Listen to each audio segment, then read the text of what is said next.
السلام علیکم ناظرین، کیسے ہیں آپ سب لوگ؟ امید کرتا ہوں آپ سب لوگ ہوں گے بالکل خیریت سے۔ ناظرین، اللہ پاک نے اپنی تمام مخلوقات کو نہ صرف بے شمار صلاحیتیں دی ہیں بلکہ ان کو مختلف رازوں سے بھی نواز رکھا ہے جن کے ذریعے یہ بہت سے کام سر انجام دیتے ہیں۔ جیسا کہ انسانوں کی ایک برادری جو جنگلوں اور پہاڑوں میں ہوتی ہے، ان کے اندر یہ صلاحیت ہوتی ہے، یہ خطروں کو بہت دور سے پہچان لیتے ہیں۔ مثلاً اگر طوفان آنے والا ہو، ان کو آسمان کی رنگت اور ہوا کی بو سے اندازہ ہو جاتا ہے، اور زمین سے کان لگا کے یہ اندازہ بھی لگا لیتے ہیں کہ زلزلہ آنے والا ہے۔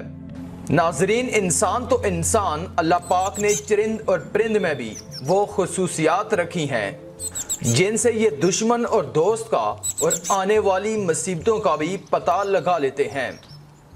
اگر طوفان یا زلزلہ آنے والا ہو تو گھوڑا اپنے کان گھمانے لگتا ہے۔ اس طرح چیونٹیاں بارش سے پہلے اپنی خوراک اکٹھی کر لیتی ہیں۔ اسی طرح شہد کی مکھی کے بارے میں مشہور ہے کہ یہ جہاں بھی ہو اپنا سفر طے کر کے اپنے چھتے میں آ جاتی ہے، اور یہ بھی کہ جس جگہ طوفان یا سیلاب آنا ہو، جاندار اس جگہ سے پہلے ہی ہجرت کر جاتے ہیں۔ اللہ پاک نے جانداروں میں بے شمار صلاحیتیں رکھی ہیں جن کو دیکھ کے عقل انسانی حیران رہ جاتی ہے۔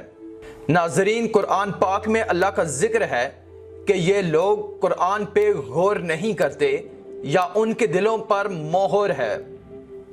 تو آئیں ذرا غور کرتے ہیں کہ ایک چیونٹی ذرا رک کے دوسری چیونٹی کے منہ سے منہ لگا کر کیا کہتی ہے، اور یہ کہ انہیں بارش سے پہلے کیسے پتہ لگ جاتا ہے کہ بارش آنے والی ہے۔ ناظرین، چیونٹی کے متعلق اللہ پاک سورہ نمل کی آیت 17 اور 18 میں ارشاد فرماتا ہے، اور سلیمان نکلے اپنے پورے لشکر کو لے کے جس میں انسان، جن اور جانور تھے، فوج بندی کیے ہوئے جانے لگے یہاں تک کہ وہ گزرے وادی نمل سے جو چیونٹیوں کی وادی تھی۔ ایک چیونٹی نے دوسری چیونٹی سے کہا کہ اے چیونٹیوں، اپنے گھروں میں گھس جاؤ، کہیں تمہیں سلیمان اور اس کے فوجی نہ کچل دیں۔ اور انہیں خبر بھی نہ تھی، اور سلیمان نے جب اس چیونٹی کی بات سنی اور بہت مسکرائے اور اپنے لشکر کا رخ موڑ لیا۔ ناظرین، چیونٹیاں حضرت سلیمان سے بات کرتی تھیں اور وہ بھی ان کی بات سنتے تھے۔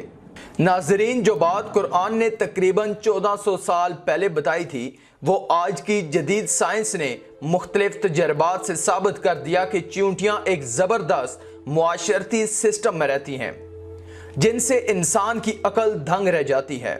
سائنس نے بتایا کہ چیونٹیاں آواز سے نہیں بلکہ ڈیٹا سے بات کرتی ہیں۔ چیونٹیاں اپنے منہ سے ایک مواد نکالتی ہیں اور دوسری چیونٹی کے منہ پہ چپکا دیتی ہیں، اور دوسری چیونٹی اس کی ساری بات پڑھ لیتی ہے۔ آپ نے دیکھا ہوگا چیونٹیاں رک کے دوسری چیونٹی سے منہ لگا کے آگے چلتی ہیں۔ اور ناظرین، اسی کو مد نظر رکھتے ہوئے موبائل فون کا ڈیٹا ایک موبائل سے دوسرے موبائل میں ٹرانسفر ہوتا ہے۔ جدید سائنس سے یہ بات ثابت ہو رہی ہے کہ یہ آپس میں بات کرتی ہیں، بلکہ ایک بہت زبردست معاشرے میں زندگی گزار رہی ہیں۔ بڑے بڑے سائنسدان یہ بات ماننے پہ مجبور ہیں کہ قرآن کسی انسان کا لکھا ہوا نہیں ہے۔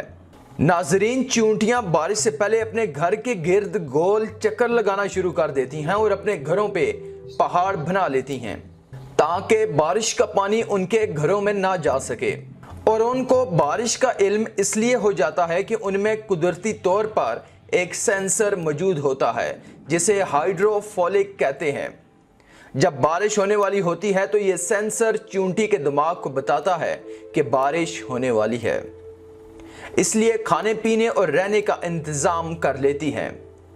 جن لوگوں نے قرآن میں غور کیا ان لوگوں نے درختوں کے نیچے بیٹھ کے زمین کا حجم بھی بتایا۔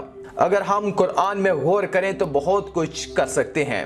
قرآن بار بار کہتا ہے کہ کیا یہ لوگ قرآن میں غور نہیں کرتے؟ اللہ پاک ہمیں قرآن پڑھنے کے ساتھ ساتھ سمجھنے کی بھی توفیق دے، آمین۔